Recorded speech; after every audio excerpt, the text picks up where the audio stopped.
So the other day, I woke up with tears in my eyes after this verdict.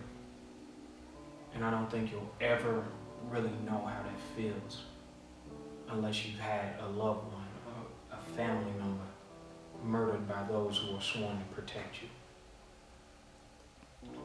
And I realized that I've never told you guys how I really feel.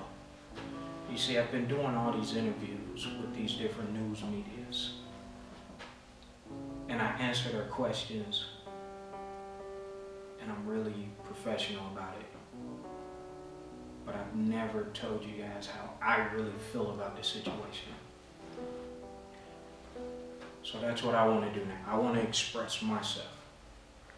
Because see, it goes a whole lot deeper than what y'all looking at, than what y'all see, than what I'm looking at here.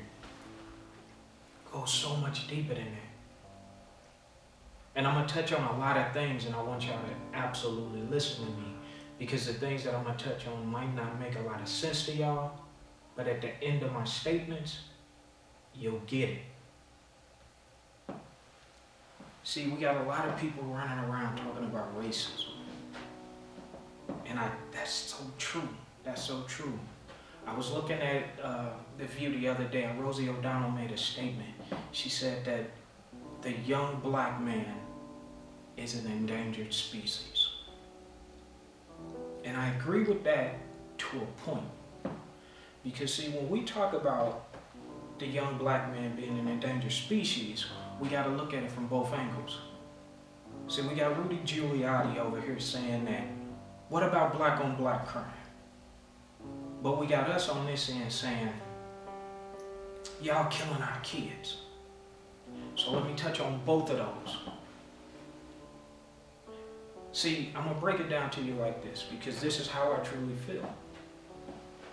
There's a huge difference between what you would call a nigga and what you would call an African American. And I'm going to tell you what a nigga is. A nigga is one who would get rich and then make a comment like, why aren't we talking about this young black boy's bullyish behavior when he was absolutely murdered by someone who was supposed to protect him? See, let me hit it to you like this. See, I don't care what anybody out there says. See, I hear some of these people saying he looked, menacing. I hear, somebody's talking about his bullyish behavior. Let me tell you this point blank. He was an 18-year-old. Absolutely no weapon. And unless his hands were registered as lethal weapons, there was no way he was going to kill Officer Darren Wilson. It does not matter what he done. Because see, we could debate this conversation all day long. When you tell me that Officer Darren Wilson was afraid for his life, I tell you that I saw a video of a 44-year-old Caucasian male walking in the middle of the street with a semi-auto assault rifle. Military-grade assault rifle. And when the cops pulled up, he had a 10-minute conversation with this guy as he threw obscene gestures at him, as he cussed at him, as he said, fuck you. And at the end of that 10 minutes, that policeman sat on the side of the curb with that gun laying on the side of the road and talked to that man. So then you tell me that, oh, well, Mike Brown punched Officer Darren Wilson in the face. He was beating him up. He was doing this. He was doing that. And I'll tell you that a couple of weeks after my cousin was killed, a young white male escaped from the police, ran into a woman's basement with all types of foam tools. 2 policemen ran in the basement after him. He broke one of the cops' hand in a struggle, in a fight. Now he was trying to kill those cops. And he's in jail right now. Now, I just watched a video the other day, and you guys will know this video because if you're on my Facebook, then I share all this with you. And I always leave a message with it. And I was I was watching a video the other day where there was a white male in a fast food restaurant. 2 police officers laid him down. They were going to handcuff him. He broke away, jumped up. They tased him. He punched one police officer in the face 16 times in 16 seconds, then turned and attacked the other one. They tased him 4 times, and he still ran outside. They tussled a little bit more outside. They tased him again, and he got in his car. And today he's still alive. So when you tell me things like, well, let's talk about Mike Brown's bullyish behavior,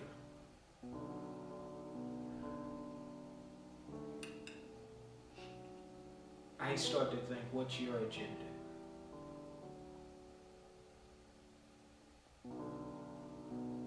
Because see, as I touched on earlier, whatever he did, whatever Mike Brown, my baby cousin, did that day, that afternoon, did not give him a death sentence. No matter how you wrap this case up, no matter how neatly you tuck it away, and how much evidence you try to hide, he did not deserve to die. August 9th. His life did not deserve to end, especially like it did.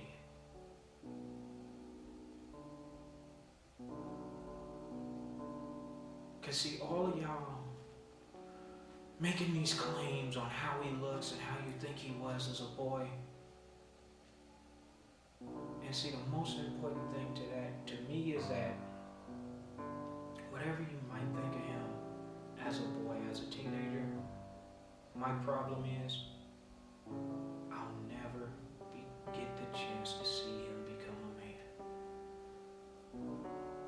And that is what we should be thinking about. That is a problem in itself. When you talk about niggas, see, drug dealers, gangbangers, street thugs retire. They live to their old age. But see, what we worried about is these young black educated men. These young men who go to college, these young men who graduate high school. These young men who are out there doing the right thing, trying to make a living, trying to make something out of their lives. You see, niggas kill niggas, but police kill black men. And see, that's the difference that we're not connected with. So when Rosie O'Donnell says that the young black man is an endangered species, I agree.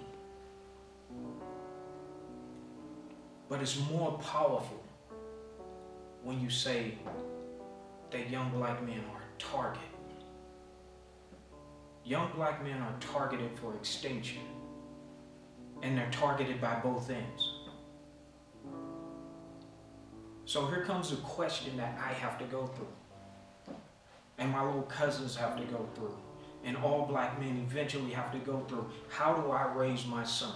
Because if I raise you to be a nigga, if I show you how to shoot a gun, if I show you how to go out here and street hustle, if I show you how to do the things that they feel that you should do, they'll give you a beating, but then they'll throw you back out in the streets.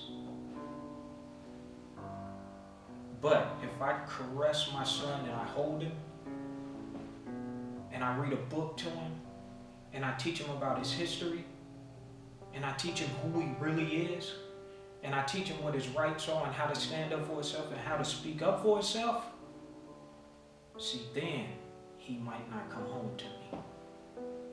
And that's a deep thought, if y'all think about it. So let's talk about history for a second, because I said I want to talk about racism. See, we talk about racism like we know what racism is. I hear so many black people talking about slavery, talking about what they did to the slaves and how long we were in slavery. Let me explain to you what slavery really was, because I don't think you know. I don't think you know how slavery began and how it ended. And like I said, I'm going to touch on a lot of things, and I'm going to try and preach this to y'all, and I want y'all to really listen and really understand. You might not like a lot of the things that I'm going to say, but you got to feel me on it. You see, the European ships didn't just land on Africa and start rustling up niggas out of the jungle. Slavery began with a handshake between an African king and a European captain. And that African king sold him the Africans that he didn't feel were worthy enough to stay in his tribe. And that's how slavery began. You see, Europeans weren't organized enough or even smart enough to pull off slavery the way you thought it was pulled off. They had help. Matter of fact, let's go even further back. Because see, when you think about it, there's a scene in the film Django where Leonardo DiCaprio is holding the skull of an old black slave, and he's talking about the brain, and he's wondering, why is it that black people remain in slavery for so long and they never uprise against their masters? And what he said was wrong. He said it was something in the brain, but it wasn't something in the brain. It was because when those Africans were brought over from Africa to the Americas, they didn't uprise because they were already used to being slaves. See, you got to understand what I'm saying. African kings and queens owned slaves before slaves came to Europe, before slaves came to Americas. So when you start blaming people for slavery, you gotta know who you blaming. You gotta know who your fight is against. And that's a lot of what I'm seeing in our people today. That's a lot of what I'm seeing. Because you won't break the chains that they put on us so long ago. But it's not physical chains now, it's only chains in the brain. It's chains of the mind, it's chains of the soul. Because that's what you behaving like when you go out here and you start looting and you start burning things down and you start causing all this ruckus. You behaving with a slave mentality. And the slaves didn't break away. The slaves didn't get their freedom by behaving in a slavery mentality. They got smarter. So you gotta get smarter, and I'm gonna teach you how to get smarter. See, what you fighting for, what you want is freedom. What they tell you is that your freedom is in the Constitution, but it's not. Because the Constitution was written in the 1780s, and slavery wasn't over until 1864. So see, when the Constitution was written, you were not considered a man. You were not considered a full person. So the Constitution does not apply to you.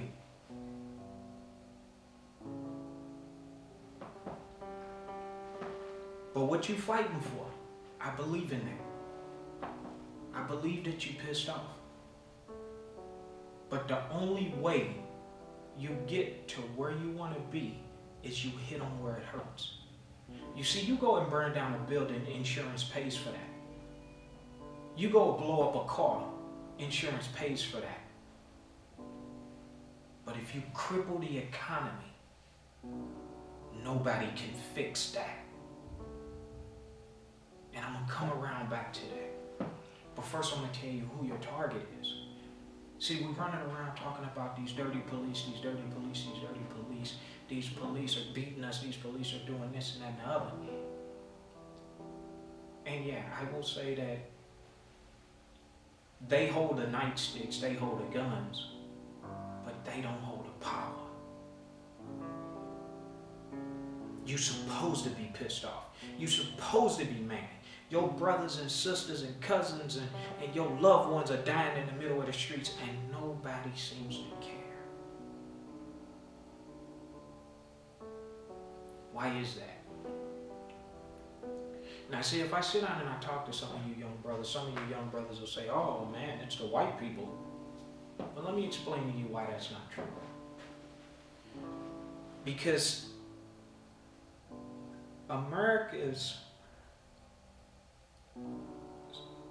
the grounds of America has just as much good white people's blood as it does Native Americans and African Americans. You see, without the good white people who helped Harriet Tubman form the Underground Railroad, a lot of those slaves wouldn't be free. But see, I gotta go back again, because see, I remember something that Harriet Tubman said herself. She said, I freed 1,000 slaves, and I could have freed 1,000 more had they known they were slaves. That's a powerful statement, because there's so many of y'all out there who don't know you're slaves. You don't even realize what you are. See, we look at the world, and there's a few times in our lifetimes that a significant event happens. And this is one of them. This event touched the world. I heard so many people talking about, well, I'm not shopping on Black Friday because I didn't like this verdict and I'm not shopping. But then I see other people talking about, oh, well, that means it's less lines. That's a slave mentality. See, because you care more about catching a sale at Macy's than a young black boy being dead in the middle of the street. There's something wrong with that picture. There's something awfully fucking wrong with that picture. And since when is it a problem when somebody tells us the right thing? And see, that's what I want to talk to my people about, because we're so quick to discard each other. Bill Cosby spoke a few years ago on how we should better ourselves. Get a college education. Teach your kids how to talk right. Make them stronger. Get off of welfare. See, what you heard was an insult, but what I heard was Bill Cosby making me stronger and getting me ready for the revolution. Because the revolution that y'all running around screaming about, you will never win in the streets. Never. You were never supposed to.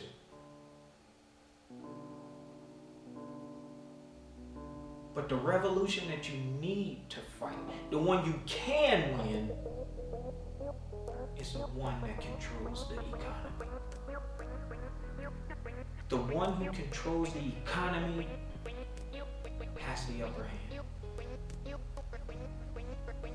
And although they might tell you you don't control the economy, they might give you scare tactics and all this other old crazy bullshit that you're going to hear after I tell you how to do what I'm going to tell you what to do. Understand that every police car out there on the street, you paid for. Every uniform those officers put on, you paid for. Every paycheck they get came out of your pocket. Every governor, every senator, every congressman, even the president of the United fucking States, you pay for. Your tax dollars.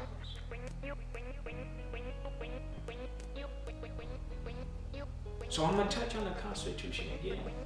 Because I'm not just talking about black people. I'm talking to black, white, Latino. I'm talking about anybody who's ever felt oppressed by anything or anybody in this country. The Constitution says we the people, not we the government.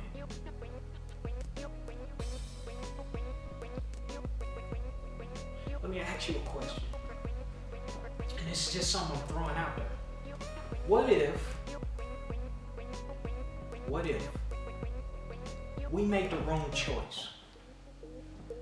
What if instead of letting Jesus be nailed to a cross, we were supposed to save him? What if instead of dealing with his death, we were supposed to benefit from his life? What if those last words Jesus uttered before he passed, Father, forgive them, for they know not what they've done?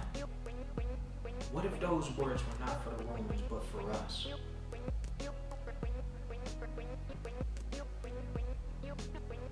See, right here, right now, this is a pivotal point in history where you have a chance to make a choice. Which side do you fall on this? And it's a choice. See, I want to save all our sons and our daughters and all, I want to save everybody. There should be no more death. And there's one way we can do that. So right now, I'm talking to every black, every Latino, every Asian, whatever you are. I don't care if you visited here from Martian. I don't care where you're from. I don't care what nationality you are. See, in my eyes, the greatest gift God ever gave me was brothers and sisters from other cultures and other breeds of life. See, I can talk to people in Belgium and Russia and Africa. And I can talk to them and I can communicate, and I'm good with that, because that's the most beautiful thing in the world. Because when I look at you, I don't see you as a color. But I need for y'all to think about that. Because see, when you think about why we were placed here, and I'm gonna get spiritual on y'all for a minute. You see, God didn't separate us by colors. God didn't create borders. God didn't create governments. We did that. We created hate. We created racism. We created every vile thing that exists. If I keep you separated, then you can never come together to stand against me. And that's where we need to be. If there was any time in our history, if there was any time in life where we needed to come together, it's right now. And I'm not just saying this because this is my baby cousin. I'm saying this because I'm tired of everybody dying. Because see, police just don't kill young blacks. They kill young Latinos. They kill young whites. Police oppress everybody. But there are good police.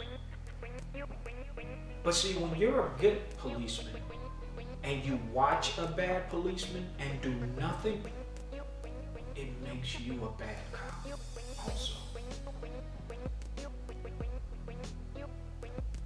So what you guys are fighting for, what you out here burning buildings down and flipping over cop cars and doing this and doing that, and you mad as hell, and I get it. And what you want is change. You want them to revisit the laws. Hell, you want them to revisit the Constitution. Because when it was written, it wasn't written for you. So you want to be added into it. So here's what I say. I say this year, we cut absolutely every American holiday there is. I say as of December 1st, we cut spending around the nation. You don't buy one single thing. You stock up on food now and you don't buy anything else. You don't shop. You don't go to Black Friday. You don't go to these big malls. You don't buy the next pair of Jordans. And then I'm gonna raise you this. You look at your favorite celebrity, your favorite rapper, or your favorite actor, or your favorite whoever, and if they don't support your cause, then you cut them too. You don't go see the next big movie. You don't go get the next CD.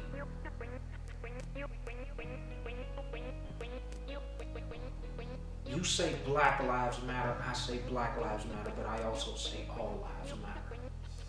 I say I'm tired of seeing y'all be disrespected by the authorities. I'm tired of seeing y'all being disrespected by greedy celebrities who won't even give you a cup of coffee, but they expect you to be at the store to buy their next CD.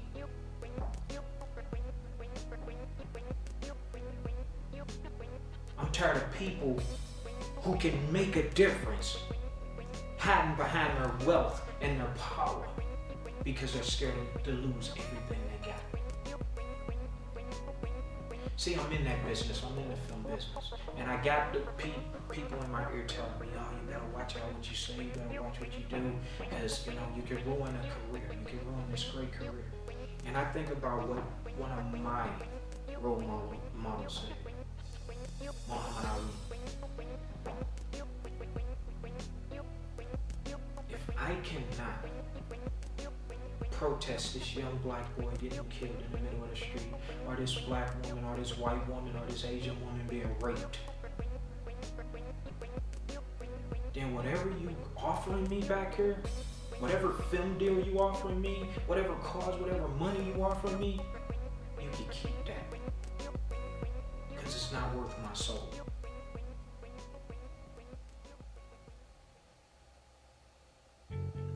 So I'm gonna bring this to a conclusion, but I just wanted y'all to know how I truly feel, because I've been docile, I've been keeping it cool, and I'm still cool, and I'm still not saying go out and be violent, because there's never a reason for you to ever be violent, never.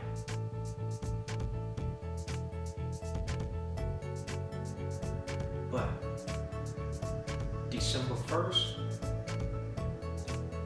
you say shut it down out in the streets, I say shut it down across the world.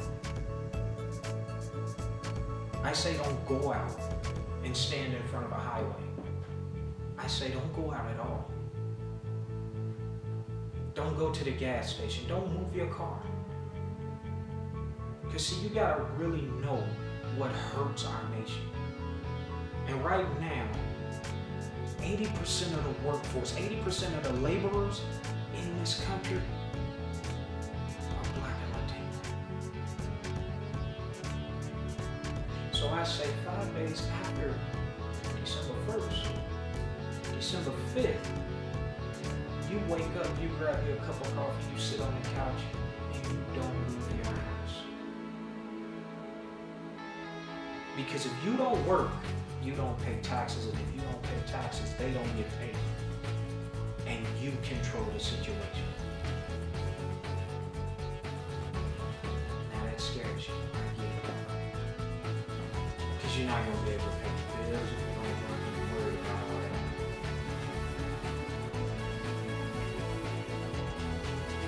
But if we pull together, and we get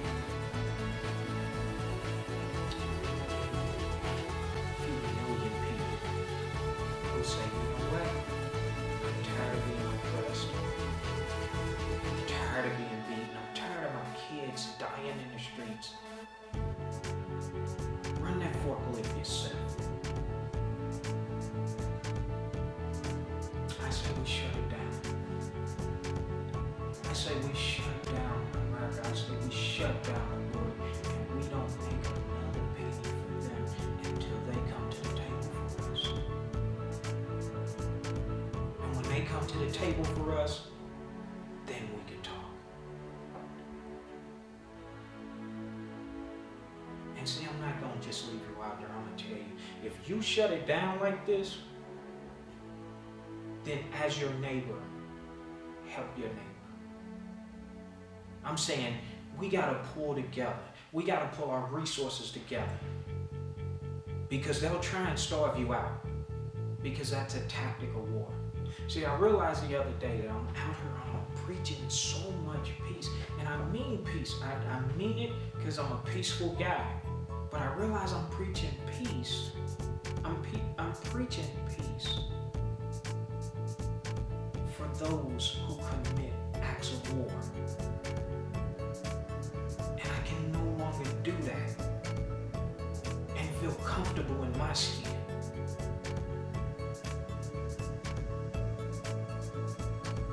So I'm telling you, if you do this the way I'm telling you to do this, there will be no more deaths because nobody else will be in the streets.